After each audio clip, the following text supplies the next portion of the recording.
చూస్తే తెలుగు రాష్ట్రాల్లో ఎండలు మండిపోతున్నాయి. ఉదయం 8 గంటల నుంచే ఎండలు దంచి కొడుతున్నాయి.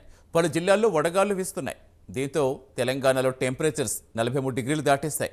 అంతేకాకుండా నేడు రాష్ట్ర వ్యాప్తంగా 130 మండలాల్లో తీవ్ర వడగాళ్లు వీచే అవకాశం ఉందని భారత వాతావరణ విభాగం తెలిపింది.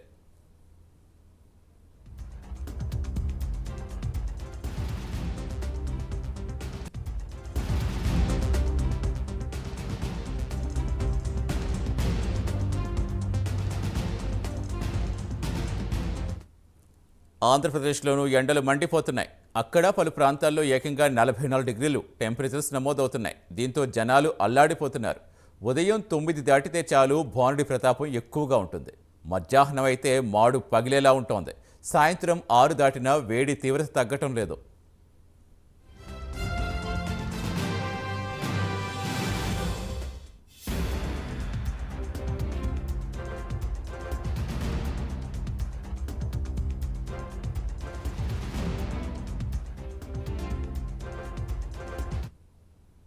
ఏప్రిల్ 5 నుంచి ఏపీలో పలు ప్రాంతాల్లో గరిష్ట ఉష్ణోగ్రతలు రికార్డు అవుతున్నాయి.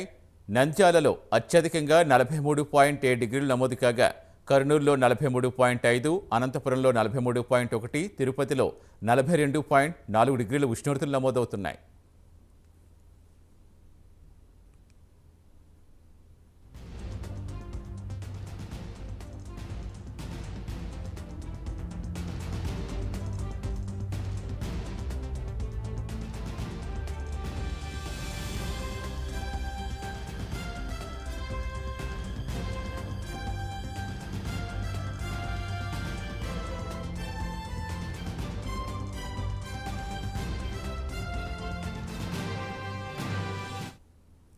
అధిక ఉష్ణోగ్రతల నేపథ్యంలో ప్రజలు వీలైనంత వరకు ఇంట్లోనే ఉండాలని, వృద్ధులు, గర్భిణులు, బాలింతలు తగిన జాగ్రత్తలు తీసుకోవాలని, అప్రమత్తంగా ఉండాలని అధికారులు సూచిస్తున్నారు.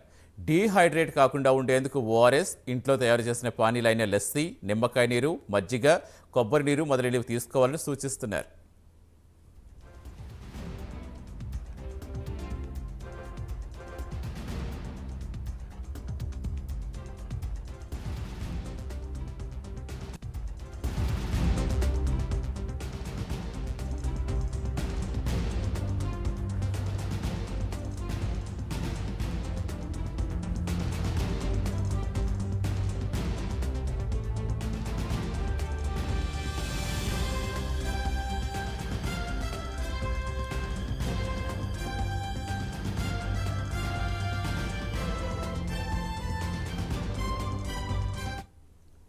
అటు లోక్సభ షెడ్యూల్ వచ్చి 10 రోజులైంది. అయినా నేతలు బయటకు రావటం లేదు.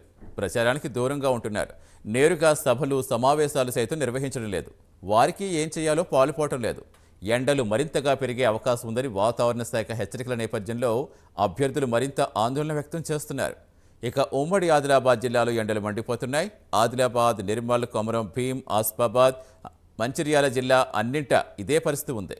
ఈ ఏడాది టెంపరేచర్స్ ఎక్కువగా ఉంటాయని వాతావరణ శాఖ ఇప్పటికే హెచ్చరిక చేసింది. ఈ నేపథ్యంలో ఇంకా పెరిగే అవకాశం ఉందని చెబుతోంది. దీంతో జనం కనీసం బయటకు రావడానికే భయపడిపోతున్నారు. ఇక ప్రస్తుతం ఏపీలో అయితే ఇదే సిచ్యువేషన్ కొనసాగుతోంది. ప్రస్తుతం విశాఖలో పరిస్థితి ఎలా ఉందో తెలుసుకుందాం. విశాఖ నుంచి మా కరెస్పాండెంట్ రాజు లైవ్లో జాయిన్ అవుతున్నారు. రాజు, చూస్తున్నాం అసలు ఎండలు ఏ రేంజ్లో టారెత్తిస్తున్నాయో. ఇక ఉదయం నుంచే బాణుడు బగబగలు చూపిస్తున్నాడు. ఇక మధ్యాహ్నం అయ్యేటప్పుడు పరిస్థితి ఇంకా మరి ఏ విధంగా ఉంటుందో చెప్పలేదు. వడగాళ్ళు కూడా అదే స్థాయిలో వేస్తున్నాయి. ప్రస్తుతం అసలు విశాఖలో ఎన్ని డిగ్రీల ఉష్ణోగ్రత నమోదవుతోంది, ఏం చెప్తున్నారు ప్రజలు, ఎలాంటి జాగ్రత్తలు తీసుకుంటున్నారు?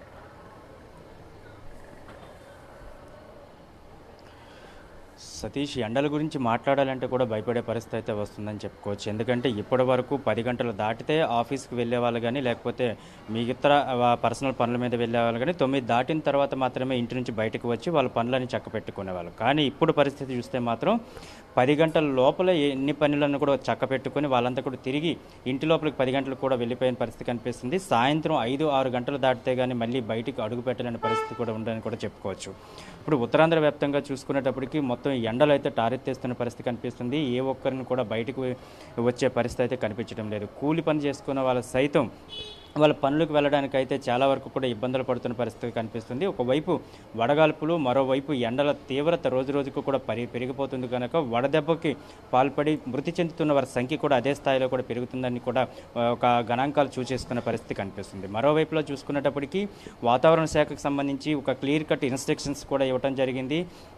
ఎందుకంటే ఒకవైపు వేడి గాలులు ఉన్నాయి, అదేవిధంగా ఈ వడగాల్పులు వస్తున్నాయి కనుక ఎవరు కూడా బయటకు రావద్దు, అత్యవసర పరిస్థితి అయితే మాత్రం బయటకు వెళ్ళమంటూ కూడా చెప్తున్న పరిస్థితి కనిపిస్తుంది. బయటకు వెళ్ళిన వారు కూడా తగు జాగ్రత్తలు తీసుకోవాలి. వీలైనంత మట్టుగా అందరూ కూడా చెట్లు చాట్లో కానీ నీడ ప్రాంతంలో కానీ ఉండాలి. ఎవరు కూడా ఎండలో డైరెక్ట్గా కూడా నిలబడడానికి అవకాశం లేకుండా చూసుకోండి అంటూ కూడా చెప్తున్నారు. దాంతోపాటు బయటికి అడుగుపెట్టిన వెంటనే తప్పకుండా వాళ్ళంతా కూడా శీతల పానీయాలన్నీ కూడా వాళ్ళు తీసుకోవాలి. వాటర్ బాటిల్ తప్పకుండా కూడా ప్రతి ఒక్కరు కూడా క్యారీ చేయాలంటూ కూడా ఒక ఇన్స్ట్రక్షన్స్ వస్తున్నాయి. అయితే ఇక్కడ మెయిన్గా చూసుకునేటప్పటికీ ఏపీలో ఎలక్షన్ హడావడి కూడా మొదలైంది.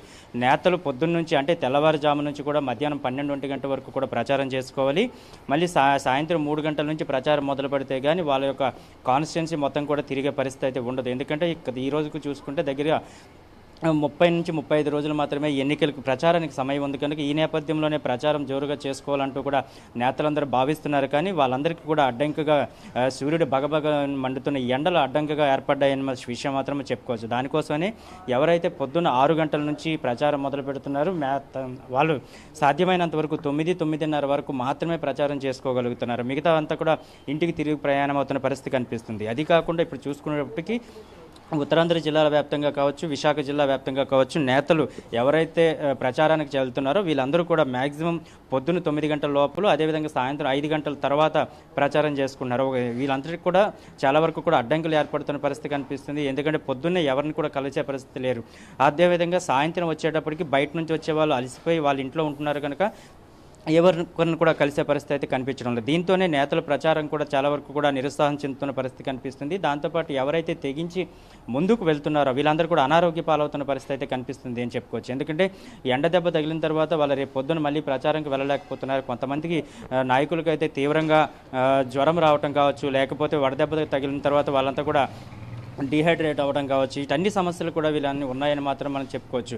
దీంతోనే నేతలకైతే ఈ ఎలక్షన్ ఈ ఎండాకాలంలో అది మే నెలలో కూడా ప్రచారం చేసుకోవాల్సి ఉంది. ఏప్రిల్ మొదటి వారంలోనే ఎండల తీవ్రత ఈ విధంగా ఉందంటే మే నెలలోకి వచ్చేటప్పటికి ఎండల తీవ్రత మరింత పెరిగే అవకాశం ఉందంటూ కూడా ఒక వాతావరణ శాఖకు సంబంధించినంత వరకు హెచ్చరికలు జారీ చేస్తున్నారు. ఈ నేపథ్యంలోనే ప్రచారం చేయగలమా లేదా అనే దీంట్లో కూడా వాళ్ళంతా కూడా భయపడుతున్న పరిస్థితి అయితే కనిపిస్తుంది.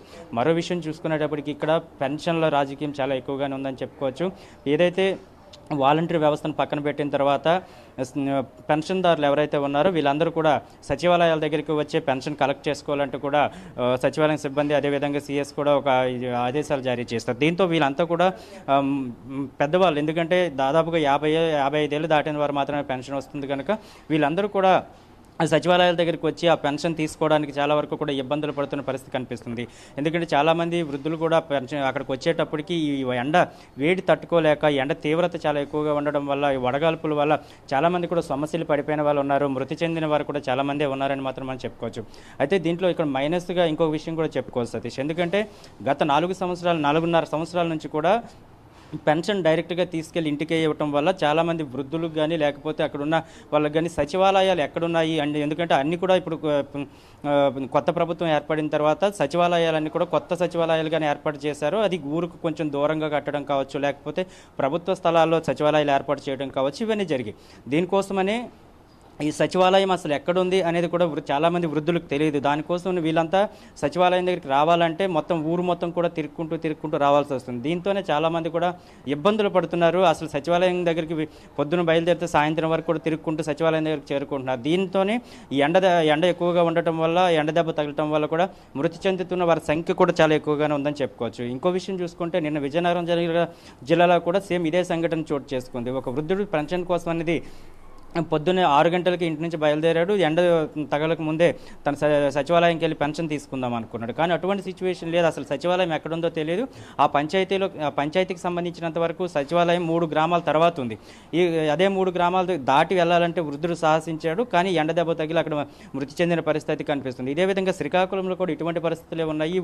మొత్తం పంచాయతీ మొత్తానికి కూడా ఒకే సచివాలయం ఉండడం, ఆ సచివాలయం కూడా 3-4 గ్రామాలకు సంబంధించి ప్రజలందరూ కూడా ఇక్కడికే రావాలి. అదేవిధంగా పెన్షన్దారులందరూ కూడా ఇక్కడికే రావాలి. ఇటువంటి నేపథ్యంలోనే ఆ గ్రామాల యొక్క దూరం, ఎందుకంటే ఒక్కొక్క గ్రామానికి సాధారణంగా చూసుకునేటప్పటికి 2 నుంచి 3 కిలోమీటర్ల దూరం ఉంటుంది. అంటే ఇన్ని కిలోమీటర్లు జర్నీ చేసి వృద్ధులు రాగలుగుతున్నారా అంటే ఈ ఎండలో రాలేకపోతున్నారు. ఎవరైతే వస్తున్న వాళ్ళంతా కూడా మృత్యువాత పడుతున్న పరిస్థితి కనిపిస్తుంది. ఇదంతా కూడా చాలా వరకు కూడా ఆ కుటుంబ సభ్యుల్లో తీవ్ర విషాదాన్ని మిగులుస్తుంది. ఎందుకంటే పెన్షన్ లేకపోతే వాళ్ళ యొక్క జీవనాధారం ఆగిపోతుంది, జీవన భృతి ఆగిపోతుంది. అందుకోసం చెప్పి వీళ్ళు తప్పకుండా వెళ్ళి వాళ్ళు తంబేస్తే కానీ పెన్షన్ ఇచ్చే పరిస్థితి లేదు. అటువంటి నేపథ్యంలోనే ఎవరైతే సచివాలయాల దగ్గరికి ఈ ఎండలో వస్తున్నారో వాళ్ళందరూ కూడా మృతి చెందుతున్న పరిస్థితి కనిపిస్తుంది. దీంతో ఓవరాల్గా చూసుకునేటప్పటికీ ఈ ఎండలు తీవ్రత పెరగడం వల్ల ఇటు రాజకీయ నాయకుల్లో ప్రచారం కావచ్చు, లేకపోతే అటు పెన్షన్దారుల్లో కావచ్చు, అదేవిధంగా ఇక్కడ స్కూల్ పిల్లలకు సంబంధించి కావచ్చు, అదేవిధంగా ఉద్యోగాలు, వ్యాపారాలు, చిన్న వర్తకులు ఎవరైతే ఉన్నారో, ఫుట్పాత్ మీద ఎవరైతే చిన్న వ్యాపారాలు చేసుకుంటున్నారో వీళ్ళందరికీ కూడా తీవ్ర నష్టం అయితే వాటిల్లుతుందని చెప్పుకోవచ్చు. ఏ ఒక్కరు కూడా 10 దాటిన తర్వాత రోడ్డు మీద ఉండే పరిస్థితి అయితే కనిపించడం లేదంటూ కూడా చెప్తున్నారు. ఇప్పటివరకు చూసుకుంటే మనం ఫుట్పాత్ బిజినెస్ అనేది చాలా ఎక్కువగా చేసుకుంటూ ఉన్నారు, వాళ్ళు దాని మీద ఆధారపడి బతుకుతున్నారు. కానీ వాళ్ళ పరిస్థితి కూడా ఏంటంటే పొద్దున 6 గంటల నుంచి 9-10 గంటల వరకు మాత్రమే ఉండగలుగుతున్నారు. తర్వాత వాళ్ళంతా కూడా ఏ చెట్టు చాటుకో లేకపోతే అక్కడ ఉన్న వ్యాపారానికి మూసివేసి వాళ్ళ ఇంటికి తిరిగి వెళ్ళే పరిస్థితి కనిపిస్తుంది. దీంతోనే ఓవరాల్గా చూసుకునేటప్పటికీ అటు సైడ్ వ్యాపారస్తులు, రాజకీయ నాయకులు, ఇటు సైడ్ ఉద్యోగస్తులు, వ్యాపారస్తులు కూడా చాలా వరకు కూడా నష్టపోతున్న పరిస్థితి కనిపిస్తుంది. మరి ఎండ తీవ్రత ఒకవేళ చూసుకునేటప్పటికైతే గత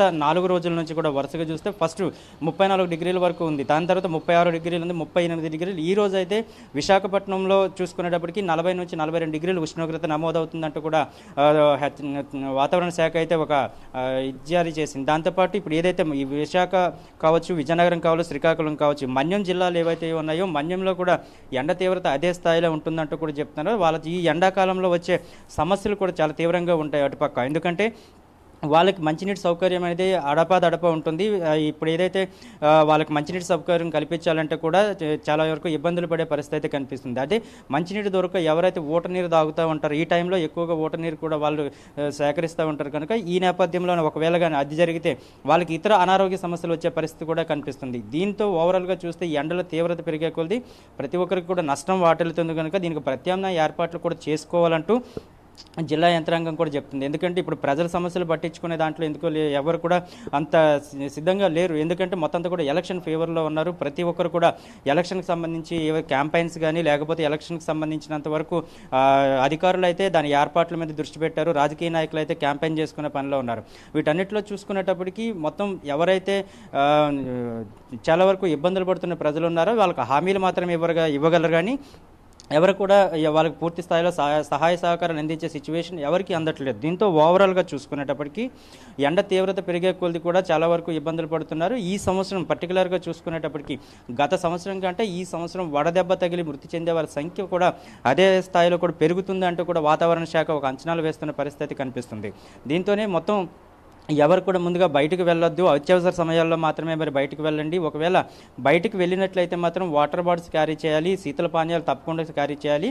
ఎక్కువగా కూడా ఇంట్లో ఉన్నప్పుడు కూడా వాటర్ తీసుకోవాలని చెప్తున్నారు. ఎందుకంటే ఒకవైపు ఉక్కపోత చాలా ఎక్కువగా ఉంటుంది, ఉక్కపోత వల్ల కూడా బాడీ డీహైడ్రేట్ అవ్వడం కానీ లేకపోతే బాడీలో ఉన్న వాటర్ కంటెంట్ లెవెల్స్ తగ్గడం కానీ ఇవన్నీ జరుగుతూ ఉంటాయి కనుక తప్పకుండా కూడా ఇంట్లో ఉన్నప్పుడు కూడా మీరంతా కూడా వాటర్ క్యారీ చేయాలంటూ కూడా ఒక సూచనలు అయితే చేస్తున్నారు. అయితే వైద్యులు మాత్రం భిన్నంగా చెప్తున్నారు. ఎందుకంటే ఎవరైతే ఉన్నారో యంగ్ ఏజ్లో ఉన్న చూడొచ్చు, తాజాగా వచ్చిన వైద్యులు చెప్పిన విషయాల ప్రకారం చూసుకునేటప్పటికీ యంగ్ ఏజ్లో ఉన్న వరకు కూడా ఈ సమ్మర్ వల్ల అంటే ఏదైతే ఎండ తీవ్రత ఉంటుందో దీంట్లో చాలా వరకు కూడా ఉక్కపోత అదేవిధంగా వడగాల్పు ఈ రెండు వాళ్ళకు ఒకే టైంలో జరగటం వల్ల హార్ట్ ప్రాబ్లమ్స్ వచ్చే అవకాశాలు కూడా చాలా ఎక్కువగా ఉన్నాయి. అందుకోసం చెప్పి ముందస్తుగానే ఎంత కూడా జాగ్రత్తలు వహించాలంటూ కూడా చెప్తున్నారు. మొత్తానికి ఓవరాల్గా చూసుకుంటే ఎండల తీవ్రత మాత్రం రోజు రోజుకి పెరుగుతుంది. దీంతో జనాలు కూడా భయాందోళన చెందుతున్న పరిస్థితి కనిపిస్తుంది. జాగ్రత్తలు పాటించాలని మాత్రం వాతావరణ శాఖ అయితే చెప్పడం జరుగుతుంది. సతీష్ రైట్, థ్యాంక్ యూ రాజు. అది ఉమ్మడి విశాఖ జిల్లా వ్యాప్తంగా ఉన్న పరిస్థితి. ఎక్కడికక్కడ ఎండలతో ప్రజలైతే అల్లాడిపోతున్నారు. ఒకవైపు ఎలక్షన్ కోడ్ అంటే ప్రతి సంవత్సరం ఎండల్లో మనకి ఇదే పరిస్థితి కనిపిస్తుంది. ఈసారి మరింత ఎక్కువగా నమోదవుతున్నాయి. అట్ ద సేమ్ టైం ఎన్నికల కోడ్ రావడంతో అటు పెన్షన్స్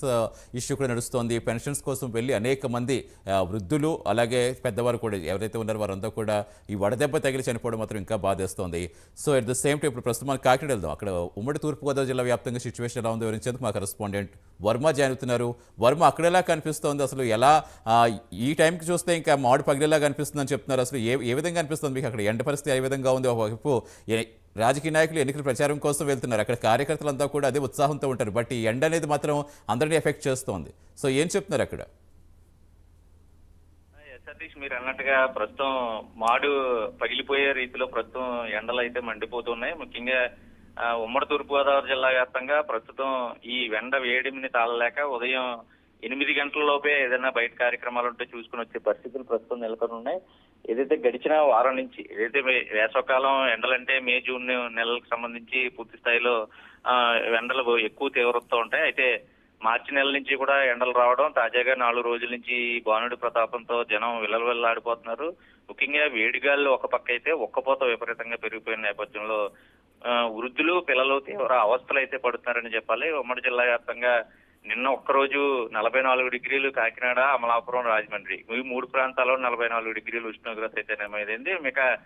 మిగిలిన గ్రామాలకు సంబంధించి పూర్తి స్థాయిలో ఒకవైపు కరెంటు కోతలు, మరొక వైపు లో వోల్టేజ్ సమస్య. ఎక్కువగా కరెంటు వినియోగం పెరిగిన కారణంగా డిమాండ్ కి తగ్గట్టు విద్యుత్ సరఫరా చేయలేకపోతున్నామని ఒకవైపు అధికారులు చెప్తా ఉంటే, పూర్తి స్థాయిలో ఏసీలు, కూలర్లు అన్ని ఆన్ చేయడంతో ఈ విద్యుత్ కోత కారణం. ఈ ఒక్కపోతను తట్టుకునేందుకు ఇంట్లోనే ఉంటే విద్యుత్ లేక, ఫ్యాన్ గాలి లేక పూర్తి స్థాయిలో చాలా తీవ్రమైన ఇబ్బందులు పడుతూనే ఎవరైనా ఉదయం 8 గంటల నుంచే ఈ వేడిగాలుల ప్రభావం పెరిగిపోవడం, మధ్యాహ్నం సమయానికి రోడ్ల మీద కూడా ఎవరో కనపడకుండా నిర్మానుష్యంగా మారిపోయిన పరిస్థితులు అయితే కనపడుతున్నాయి. అయితే ఈ గత ఏడాదితో పోలిస్తే మాత్రం ఈ ఏప్రిల్ మొదటి వారంలోనే ఎండల తీవ్రత గతంలో 30 నుంచి 35 డిగ్రీలు ఏప్రిల్ మొదటి వారంలో గత సంవత్సరం ఎండలుంటే ఈసారి 40 డిగ్రీలు దాటి గడిచిన 4 రోజుల నుంచి కూడా ప్రస్తుతం ఈ ఎండలు తీవ్రత విపరీతంగా పెరిగిపోయిన నేపథ్యంలో పూర్తిగా వాటిని అన్నింటినీ తట్టుకోవడానికి ప్రజలు కూడా చాలా తీవ్ర ఇబ్బందులు పడుతూ ఉన్నారు. నిన్నొక్క రోజే 44 డిగ్రీలు నమోదు కావడం, తాజాగా 40 డిగ్రీలు ఉష్ణోగ్రత ప్రస్తుతం నమోదైన పరిస్థితుల్లో ఏదైతే రాబోయే 2 రోజుల్లో ఏదైతే వాతావరణ శాఖకు సంబంధించి వర్షాలు పడే అవకాశం ఉందని ఒక తీయని కబురు చెప్పినా సరే ప్రస్తుతానికి వడగాలుపులు పూర్తి స్థాయిలో కొనసాగుతూన్నాయి. గడిచిన వారం నుంచి 40 డిగ్రీల సెంటీగ్రేడ్ దాటి ఉష్ణోగ్రతతో నమోదవడంతో ప్రజలందరూ కూడా ఉక్కిరి బిక్కిరి అయిపోతున్న పరిస్థితులు అయితే ఉన్నాయి. తమ ప్రయాణాలు కూడా వాయిదా వేసుకుని ఇంటి దగ్గర ఉంటే ఇంటి దగ్గర విద్యుత్ కోతలు, అలాగే లో వోల్టేజ్ ప్రాబ్లం. అవసరమైతే తప్ప బయటికి వెళ్ళొద్దని, బయటికి వెళ్లే సమయంలో ఈ ఎండ తీవ్రతను తట్టుకోవడానికి ముందస్తు జాగ్రత్తలు కూడా తీసుకోవాలని వాతావరణ శాఖకు సంబంధించి హెచ్చరికలు ఒకవైపు చెప్తా ఉన్నా, ఈ తీవ్రత విపరీతంగా పెరగడంతో ఈ శీతల పానీయాలను ఆశించడం, స్వచ్ఛంద సంస్థల ద్వారా కూడా ఇప్పటికే ఒకవైపు మజ్జిగ కానీ మంచినీటి చిలవేంద్రాలు చాలా ప్రాంతాల్లో ఏర్పాటు చేశారు. అవి కూడా సరిపోలేనంత రీతిలో ప్రస్తుతం ఈ ఎండలు అయితే ప్రస్తుతం కొనసాగుతున్నాయి. ఎండలు తగ్గే వరకు కరెంటు కోతలు కూడా విధించొద్దని ఏదైతే మంచినీరుకి సంబంధించి ఏదైతే సరఫరా చేస్తున్నారో ఆ ప్రాంతాలన్నిటికీ ఈ సమస్య రాకుండా ఉంది. అంటే విద్యుత్ లేకపోతే పూర్తి స్థాయిలో మోటార్ల ద్వారా వాటర్ తీసుకునే వాళ్ళందరికీ కూడా మంచినీటి సమస్య కూడా ఒక ఎదురవుతుంది. వేసవకాలం వచ్చిందంటేనే ఎక్కువగా నీటి వినియోగం ఉంటుంది. అందులో త్రాగునీరు సమస్య వస్తే పూర్తి స్థాయిలో ఇబ్బంది, ప్రాణాలకు కూడా ప్రమాదం కలిగే పరిస్థితులు అయితే ఉన్నాయి. అయితే ప్రభుత్వ పరంగా చెప్తా ఉన్నా విద్యుత్తుల కోత కారణంగా ఈ మంచినీటికి సంబంధించి సమస్య కూడా వస్తోంది. ఉన్న నీటిని జాగ్రత్తగా వినియోగించుకోవాలని చెప్తుంటే ఒకవైపు గోదావరి ఎడారిగా మారిపోయిన పరిస్థితులు, ప్రస్తుతం పైన ఉన్నటువంటి వర్షాభావ పరిస్థితుల వల్ల పూర్తి స్థాయిలో గోదావరిలో నీటి నిల్వ సామర్థ్యం తక్కువగా ఉన్న నేపథ్యంలో ఉన్న నీటిని సద్వినియోగపరుచుకునేందుకు పూర్తి స్థాయిలో అధికార యంత్రాంగం ఒకవైపు ఏర్పాట్లు చేసిన తగిన స్థాయిలో అయితే ఇప్పుడున్నటువంటి ఎండలకి వినియోగం పెరుగుతూ ఉంటది. ఖచ్చితంగా తాగునీరు అండ్ ఆ తాగునీరుకి సంబంధించి అంత సరఫరా చేయగలిగే పరిస్థితుల్లో ప్రస్తుతం ఆ పరిస్థితులు ఉన్నాయి అంటే కొంత అనుమానం తలపిస్తున్న పరిస్థితులు కూడా ఉన్నాయి. అంటే వేసవకాలం ఎండను తట్టుకుని నిలబడగలిగితే మంచినీళ్ళు తాగాలి. ఖచ్చితంగా కూడా మంచినీళ్ళకి సమస్య రాబోయే రోజుల్లో కూడా పెరిగే అవకాశం ఉంది. అంటే తాగేందుకు కూడా నీరు లేనంత ఎండలు ప్రస్తుతం బయట కొనసాగుతున్నాయన్న చర్చ తాజాగా నడుస్తోంది. వీటన్నిటికీ సంబంధించి ఏదైతే ఈ బాణుడిది ఈ బగబగలకు సంబంధించి పూర్తి స్థాయిలో రాబోయే 2 రోజులు కూడా పూర్తి స్థాయిలో 46 డిగ్రీల వరకు వీటినన్నింటినీ డిగ్రీల వరకు ఉష్ణోగ్రత నమోదవుతుంది. విద్యుత్ వినియోగం కూడా కంటిన్యూస్ గా ఏసీలు ఆన్ లో ఉన్నా, అలాగే ఫ్రిడ్జ్లు ఆన్ లో ఉన్నా ఈ వేడి పెరిగిన సందర్భంలో వాటి నుంచి ప్రమాదాలు కూడా చోటు చేసుకుంటే జాగ్రత్తగా వినియోగించాలి. కంటిన్యూస్ గా ఏసీలు ఆన్ చేసి ఉంచకూడదని కూడా అధికారులు చెప్తా ఉన్నారు. ఒకవైపు చిరు వ్యాపారులు తమ వ్యాపారాన్ని కూడా చేసుకోవడానికి ఎండలో ఇబ్బంది పడుతూ ఉన్నారు. రోజువారీ జీవితం కూడా గడవలేని పరిస్థితుల్లో ఒకవైపు ఇబ్బంది పడుతున్న పరిస్థితులు అవుతున్నారు. రైతులు కూడా ధాన్యం మాసూలు చేస్తున్న పరిస్థితుల్లో వాళ్ళు కూడా ఎండలో వెళ్ళొద్దని ఉపాధి కూలీలకు సంబంధించి కూడా అధికారులు జాగ్రత్తలు అయితే పాటిస్తున్నారు. బయటికి వెళ్ళేటప్పుడు గొడుగు ఖచ్చితంగా తీసుకోవాలి, రుమాలు, చేతి రుమాలు, మంచినీరు తీసుకెళ్లాలని చెప్తున్న పరిస్థితులు అయితే ఉన్నాయి. వీటన్నిటి రీత్యా రాబోయే 4 రోజుల పాటు మరింత జాగ్రత్తగా ఉండాలని అధికారులు చెప్తున్నారు. Satish, right, thank you Varma. అది ఉమ్మడి తూర్పుగోదావరి జిల్లా వ్యాప్తంగా ఉన్న పరిస్థితి ఎలా అయిపోయింది పరిస్థితి, తాగేందుకు కనీసం నీరు కూడా ముందు ఏమైపోతుందనే ఆలోచనలు అయితే పడుతున్నారు. ఒకరి వైపు చాలా జాగ్రత్తలు తీసుకోవాలని, అట్ ద సేమ్ టైం ఎన్నికల ప్రచారంలో కూడా ఎక్కువ మంది పాల్గొంటున్నారు కాబట్టి వారు కూడా తగు జాగ్రత్తలు తీసుకోవాలని అధికారులు కూడా ఒక పక్కన చెప్పడం చూస్తున్నారు. విజయవాడ వెళ్దాం. విజయవాడ పరిస్థితి గురించి మా కరెస్పాండెంట్ సాంబశివరావు జరుగుతున్నారు. సాంబశివరావు, జనరల్గానే అక్కడ ఎంత వేడిగా ఉంటుందో మనకు తెలుసు, అలాంటిది ఇక ఇప్పుడు ఎంత టెంపరేచర్స్లో ఈ వడగాళ్ళ నేపథ్యంలో అక్కడ ఎలా ఉంటుంది అనేది అసలు ఎక్స్పెక్ట్ కూడా చేయలేం. సో ఏమనిపిస్తుంది, అక్కడ ఎలాంటి కేర్ తీసుకోవాల్సి వస్తుంది, అధికారులు ఎలాంటి సూచనలు చేస్తున్నారు? విజయవాడ కేంద్రంగా మనం చూసినట్లయితే భారీ ఎత్తున కూడా ఎండలో ఉండబోతామని, ముఖ్యంగా మనం చూసినట్లయితే విజయవాడ అనేది బాగా ఎండకి తీవ్రత ఎక్కువగా ఉండే ప్రాంతంగా ఇప్పుడే ప్రస్తుతం 45 డిగ్రీలు అయితే ఎండ ఇక్కడ విజయవాడలో ఉన్నటువంటి పరిస్థితి. ఇక్కడ ముఖ్యంగా మనం చూసినట్లయితే ఏదైతే రోడ్ల పైకి కూడా పబ్లిక్ అయితే రానటువంటి పరిస్థితి. ఎక్కడ చూసినా కూడా గతంలో చూస్తే ట్రాఫిక్ జాములు, పబ్లిక్ తోటి రోడ్లన్నీ కూడా నిండిపోయి ఉండేవి. కానీ ఇప్పుడు మనం చూసినట్లయితే నిర్మానుష్యంగా ఉన్నటువంటి రోడ్లు మనకి దర్శనమిస్తున్నటువంటి పరిస్థితి. ఉదయం 10 గంటలకే ఇక్కడ తీవ్రమైనటువంటి ఎండ రావడంతో ఇక్కడ వచ్చేటటువంటి షాపింగ్ కానివ్వండి, ఇతరత్ర వ్యాపారాలకు సంబంధించినటువంటి వారు కూడా చుట్టుపక్కల నుంచి విజయవాడకి వస్తూ ఉంటారు. వన్ టౌన్ అనేది బాగా ప్రసిద్ధి చెందింది. ఇక్కడ వన్ టౌన్కి వచ్చేవారు కూడా విజయవాడ రావడానికి సందేహిస్తున్నటువంటి పరిస్థితి. వస్తు సామాగ్రి కొనుగోలు విషయంలో కూడా చాలా ఆచితూచి అడుగులు వేస్తూ ముందుకు వస్తున్నటువంటి పరిస్థితి. అంటే ఇక్కడ చాలా చోట్ల మనం చూసినట్లయితే స్వచ్ఛంద సంస్థలు కానీ ఇతర వాళ్ళు అందరూ కూడా చల్లటి మజ్జిగ మరియు చల్లటి నీరు ఇస్తున్నప్పటికీ కూడా ఇక్కడ ఎండ తీవ్రత 45 డిగ్రీలు పై తీలుకోవడంతో ఇక్కడ వచ్చేటటువంటి వారందరూ కూడా స్వెట్ ఎక్కువ. అంటే కృష్ణా జిల్లా వ్యాప్తంగా మొత్తంగా మనం చూసినట్లయితే కూడా చెమట చాలా ఎక్కువగా పడతా ఉంటది. కాబట్టి ఆ చెమట వల్ల కూడా ఇక్కడ వచ్చేటటువంటి వారు చాలా ఇబ్బంది పడుతున్నటువంటి పరిస్థితి. అదేవిధంగా ఈ చెమట కారణంగా కూడా చర్మ వ్యాధులు కూడా, ర్యాషెస్ లాంటివి, చెమట పొక్కు లాంటివి ఇలాంటివి కూడా ఎక్కువగా రావడంతో అటు కొంతమంది అయితే అసలు బయటకు రావడానికి భయపడుతున్నటువంటి పరిస్థితి. ముఖ్యంగా ఒంటిపూట పిల్లలకి జరుగుతున్నప్పటికీ కూడా పిల్లలు కూడా ఏదైతే ఎండ తీవ్రతకి తట్టుకోలేక చాలా ఇబ్బంది పడుతున్నటువంటి పరిస్థితి. అసలు చాలా అదే షెడ్లు కొన్ని చోట్లయితే స్కూల్స్ భవనాల్లో కాకుండా షెడ్లలో ఉండడం, ఆ షెడ్ వేడి కూడా ఎక్కువగా రావడంతో పిల్లలు కూడా చాలా ఇబ్బంది పడుతున్నటువంటి పరిస్థితి. ఉమ్మడి కృష్ణా జిల్లా వ్యాప్తంగా మనం చూసినట్లయితే చాలా అంటే మనం చూసినట్లయితే మచిలీపట్నం ప్రాంతం మరియు అవనిగడ్డ ఈ ప్రాంతాలకు సరికి సముద్ర తీరానికి దగ్గరగా ఉండడంతో ఏదైతే గాలిలో తేమ శాతంతో పాటు చాలా ఉక్కబోత కూడా ఎక్కువగా ఉంటున్నటువంటి పరిస్థితి. అదేవిధంగా నందిగామ, జగ్గేపేట, అటు దక్షిణ ఉమ్మడి కృష్ణా పడమ కృష్ణా జిల్లా చూసినట్లయితే కనుక అక్కడ ఉన్నటువంటి పరిస్థితులు వేరుగా ఉన్నటువంటి పరిస్థితి. మొత్తం మీద ఎండ తీవ్రత అయితే మాత్రం కృష్ణా జిల్లా వ్యాప్తంగా కూడా ఎక్కడ కూడా 45 డిగ్రీలు తగ్గకుండా ఉండడం అనేది మాత్రం ముఖ్యంగా మనం గమనించాల్సినటువంటి విషయం. ఇక్కడ ఏదైతే ఆరోగ్య సమస్యలకు సంబంధించి కానివ్వండి, డాక్టర్స్ కానివ్వండి, అదేవిధంగా గవర్నమెంట్ సూచనలు కూడా ఎవరు కూడా 10 దాటిన తర్వాత వీలైతే తప్ప అత్యవసర పరిస్థితుల్లో తప్ప బయటకు రావద్దని కూడా అనౌన్స్మెంట్ చేస్తున్నటువంటి పరిస్థితి. చీటికి మాటికి బయటకు వచ్చి ఏదైతే డిహైడ్రేషన్ కి గురి కావద్దు, బాడీ వాటర్ ఎక్కువగా తీసుకుంటూ ఉండాలి. అయినా సరే ఎండలోకి వచ్చినట్లయితే కనుక డిహైడ్రేషన్ అయ్యే అవకాశం ఉండదు కాబట్టి వీలైనంత వరకు నీడ పట్టున ఉండాలంటూ కూడా చెప్తున్నటువంటి పరిస్థితి. తలపైన కంపల్సరిగా టోపీ లేదంటే ఇతర వస్తువులు నేరుగా ఎండ అనేది తలపైన పడకుండా ఉండాలని కూడా చూసుకోవాలని కూడా చెప్తున్నటువంటి పరిస్థితి. Satish, right, thank you Sambasivarao. So అది విజయవాడలో పరిస్థితి. సహజంగానే అక్కడ ఎండ వేడి ఎక్కువగా ఉంటుంది. అలాంటిది ఇప్పుడు ఇంత టెంపరేచర్లో ఇంకా ఎలా ఉంటుందో మనం ఊహించక్కర్లేదు. అట్ ద సేమ్ టైం ఉదయం 10 నుంచి సాయంత్రం 4 గంటల వరకు ఎవరు బయటకు రాకుండా మంచిది, అత్యవసరమైతే బయటకు వెళ్ళాలి, లేదంటే కనుక తగు జాగ్రత్తలతో బయటకు వెళ్ళాలని ఒకవైపు అధికారులు చెప్పడం కూడా మనం చూస్తున్నాం. ఇక హైదరాబాద్ విషయానికి వద్దాం. హైదరాబాద్లో పరిస్థితి గురించి మా కరెస్పాండెంట్ కుమార్ జాయిన్ అవుతున్నారు. కుమార్, జనరల్గా మనకి హైదరాబాద్ అంటే కనీసం అంటే ఎండవేడి ఎక్కువగా ఉన్నా కొంచెం ఆ ఎఫెక్ట్ తెలిసేది కాదు. బట్ ఈసారి అలా కాదు, చాలా అర్లీగానే ఎంత వేడి అనేది ఎంత ఎలా ఉంటుందో మనం చూస్తున్నాం. ఇప్పుడు స్టిల్ నౌ కూడా ఎంత వేడిగా అనిపిస్తుందో చూస్తున్నాం. ఉదయం 9 గంటల నుంచి ఆ ఎండ వేడి స్టార్ట్ అయిపోతుంది. సో ఏంటి అసలు ఎంతలా హీట్ వేవ్ వస్తుంది, ఏం చెప్తున్నారు, ఎలాంటి కేర్ తీసుకోవాలంటున్నారు?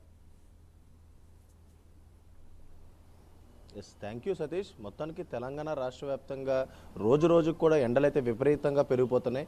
గత 10 ఏళ్ళలో చూసుకున్నట్టయితే ఈసారి గరిష్టంగా 6.1% ఎక్కువ ఉష్ణోగ్రతలు అయితే నమోదని.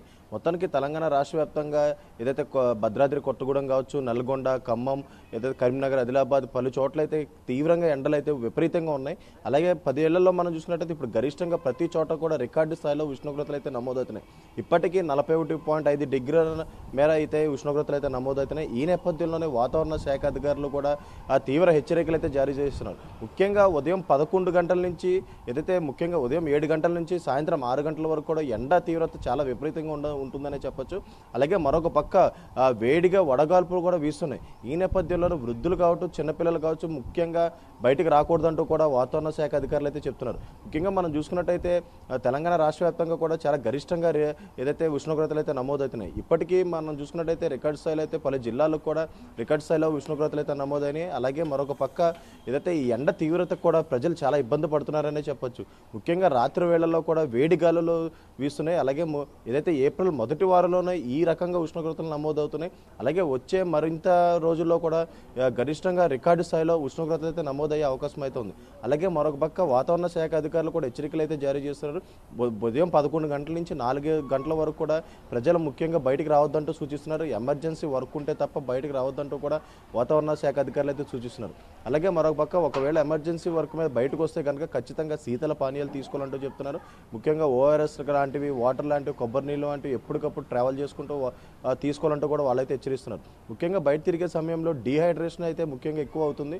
ఈ నేపథ్యంలోనే ఒకవేళ డీహైడ్రేషన్ అయితే కనుక వెంటనే డాక్టర్ని సంప్రదించాలంటూ కూడా వాళ్ళైతే చెప్తున్నారు. అలాగే మరొక పక్క డాక్టర్లు కూడా ముఖ్య సూచనలు అయితే చేస్తున్నారు. ఈ వడగాల్పులకు కూడా ప్రజలు చాలా ఇబ్బంది పడతారు. ముఖ్యంగా బయటికి రావద్దంటూ కూడా వాళ్ళైతే చెప్తున్నారు.